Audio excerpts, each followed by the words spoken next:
Hi everyone, it's Charlotte, and today's video is all about how to read nutritional labels. It's so crazy. In supermarkets, there's so many nutritional labels and they're all different, and you really struggle to work out exactly what you should be having.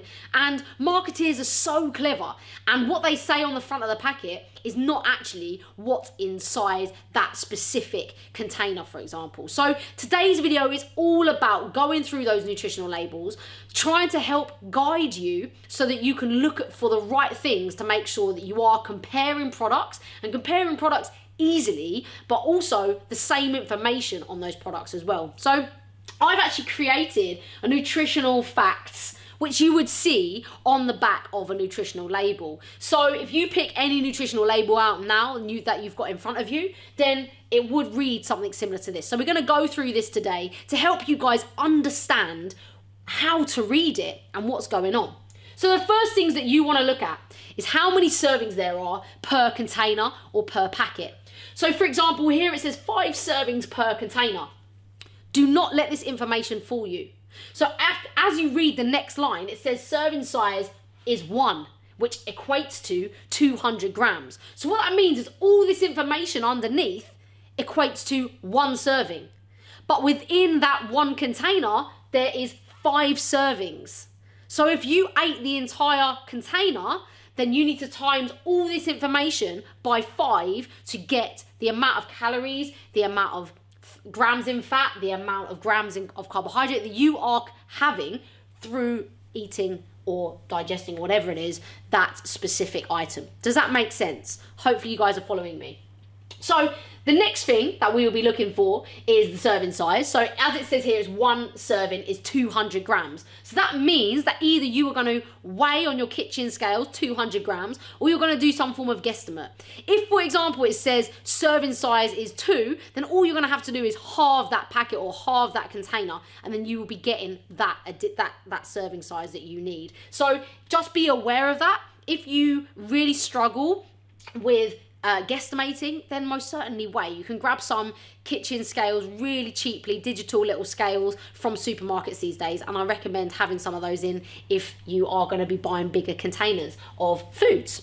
So then we're coming down to the calories, and here it says calories 290. So 290 calories is how many calories there are in 1 serving of whatever this item of food is. So that's what you want to be looking at, but you also want to be aware that if the serving size is more per packet or more per container, then you need to times that amount of calories by how many servings there are if you're going to consume that entire container. So 290 per calories. We're then coming down, so we're looking at the total fat now.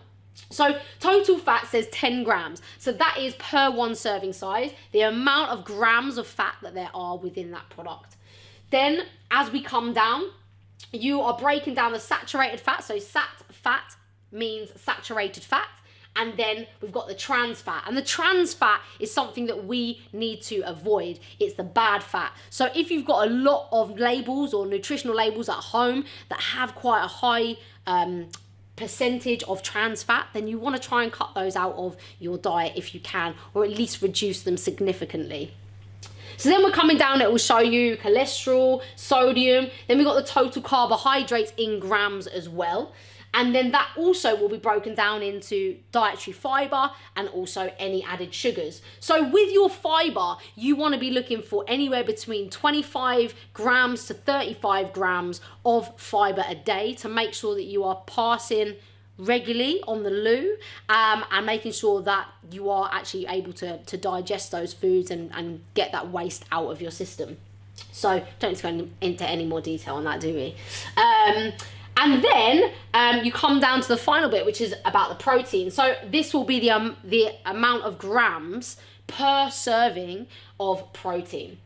And then at the bottom will always be the vitamins and minerals. So here I've listed vitamin D, calcium, iron, potassium, and that will just be the quantities, or roughly how much in a variety of different measures here, milligrams mainly, are vitamins and minerals. And that's basically, in a nutshell, how you can compare different nutritional labels. So either when you're comparing packages, try to look at the serving size and pick 2 items that have similar serving size.